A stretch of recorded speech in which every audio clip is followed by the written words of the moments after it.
Assalamualaikum warahmatullahi wabarakatuh. Ya, apa kabar Anda semuanya? Bagaimana kabarnya hari ini? Saya doakan hari ini Anda semuanya dalam keadaan sehat walafiat. Baiklah Anda semuanya, pada kesempatan kali ini Ustazah ingin menyampaikan pelajaran PAI, Pendidikan Agama Islam, dengan materi beriman kepada hari kiamat atau hari akhir. Hari akhir artinya adalah hari terakhir dari kehidupan kita di dalam dunia ini. Nah, hari kiamat ini juga disebut dengan hari kebangkitan. Disebut hari kiamat karena kehancuran alam semesta benar-benar akan terjadi, dan setelah itu manusia akan dibangkitkan kembali menuju alam yang baru, yaitu adalah alam akhirat. Nah, iman kepada hari kiamat ini terdapat di dalam rukun iman. Ada berapakah rukun iman? Ya, tepat sekali. Rukun iman ada 6. Yang pertama adalah iman kepada Allah. Yang kedua, iman kepada malaikat Allah. Yang ketiga, iman kepada kitab Allah. Yang keempat, iman kepada Rasulullah. Yang kelima, iman kepada hari kiamat. Dan yang terakhir adalah iman kepada qada dan qadar. Nah, sebagai seorang muslim, kita wajib mengimani hari kiamat ini karena juga sudah dikabarkan di dalam Al-Qur'an. Nah, terutama surah-surah yang Anda hafal di juz 30. Banyak sekali menceritakan tentang hari kiamat. Rasulullah iman kepada hari akhir sudah Allah sampaikan melalui lisan Rasulnya dengan memberikan ciri-ciri atau tanda-tanda. Ciri-ciri atau tanda-tanda ini sebagai acuan kita, sebagai rambu-rambu agar kita bersiap-siap menghadapi hari kiamat ini. Nah, ada 2 tanda-tanda hari kiamat. Ada tanda-tanda besar dan ada tanda-tanda kecil. Yang pertama adalah tanda-tanda kecil.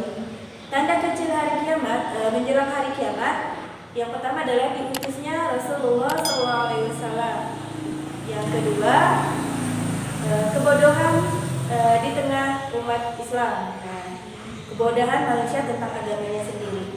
Yang ketiga, banyak terjadi gempa bumi. Yang keempat, pembunuhan terjadi di mana-mana. Bahkan di seluruh negara kita lihat banyak sekali kasus-kasus pembunuhan yang terjadi. Yang kelima, perzinahan menjadi hal yang biasa atau lumrah. Nah, yang keenam, jumlah perempuan lebih banyak daripada jumlah laki-laki.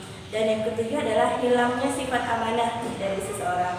Nah, kita lihat sekarang gitu ya, banyak sekali pemimpin-pemimpin kita yang sulit dipercaya, tidak amanah lagi dan tidak menjalankan tugasnya dengan benar. Kemudian tanda-tanda besar hari kiamat.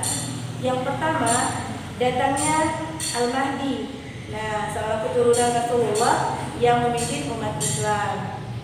Yang kedua, munculnya Dajjal, Sanatullah. Nah, Dajjal ini bisa Anda cari sendiri ciri-cirinya seperti apa. Nah, kemudian yang ketiga, Allah menurunkan Nabi Isa untuk membunuh Dajjal. Dan yang keempat, keluarnya pasukan Ya'juj dan Ma'juj yang telah Allah kurung beberapa abad yang silam. Kemudian yang kelima, berhembusnya angin sepoi-sepoi dari Yaman.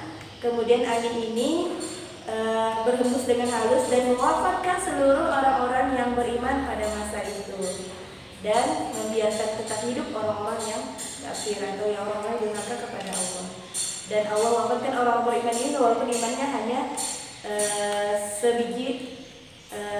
hanya sedikit gitu, tetap Allah wafatkan. Kemudian yang keenam, matahari terbit dari arah barat dan tenggelam dari arah timur. Nah, itu adalah ciri-ciri atau tanda-tanda besar hari kiamat. Nah, hari kiamat akan terjadi secara menggemparkan. Manusia pada saat itu sangat kacau, sangat kaget gitu ya dengan peristiwa ini. Kemudian malaikat Israfil akan meniupkan trompet yang pertama, tanda akan diwafatkannya seluruh manusia yang hidup pada masa itu dan dihancurkannya alam ini. Kemudian malaikat Israfil meniupkan trompet yang kedua untuk membangkitkan seluruh manusia, mulai dari Nabi Adam sampai dengan manusia yang terakhir kali Allah cabut nyawanya. Nah, jadi itu adalah yang saya sampaikan tadi tentang beriman kepada hari kiamat beserta tanda-tanda kiamat yang sudah Allah sampaikan melalui lisan Rasulnya. Nah, demikian pembelajaran PAI hari ini. Semoga setelah mempelajari ini kita sebagai seorang muslim semakin menguatkan iman kita dan kita semakin banyak berzikir kepada Allah, mendekatkan diri kepada Allah. Nah, sekian dari saya. Assalamualaikum warahmatullahi wabarakatuh.